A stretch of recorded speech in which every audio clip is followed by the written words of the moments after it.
আমার নবীর অবমাননাকারীর বিরুদ্ধে, আমার নবীর অবমাননা যদি কোন রাষ্ট্র করে সেই রাষ্ট্রের বিরুদ্ধে আমরা দাঁড়িয়ে যাব। আমার নবীর বিরুদ্ধে যদি কোনো ব্যক্তি করা বলে সেই ব্যক্তির বিরুদ্ধে আমরা দাঁড়িয়ে যাব। আমার নবীর বিরুদ্ধে যদি একটা দেশ না থাকে, আমি মোহাম্মদ আলী একাই দাঁড়িয়ে যাব, একাই দাঁড়িয়ে যাব। আমরা ভারতের সাথে কোন গোলামী চুক্তিতে আবদ্ধ হতে চাই না।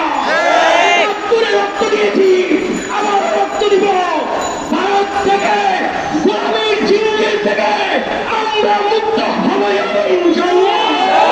মাননীয় প্রধানমন্ত্রী, আপনি বলেছেন আপনি নাকি ভারতের মতো ইউরোপের মতো ভারতের সাথে বাংলাদেশের কোনো সীমান্ত চান না। আপনি মনে রাখেন ইসলামী যুব আন্দোলন বেঁচে থাকতে এদেশের সীমান্ত ইসলামী যুব আন্দোলন পরিচয় দিয়ে তারা শান্তির ভূমিকা পালন করবে।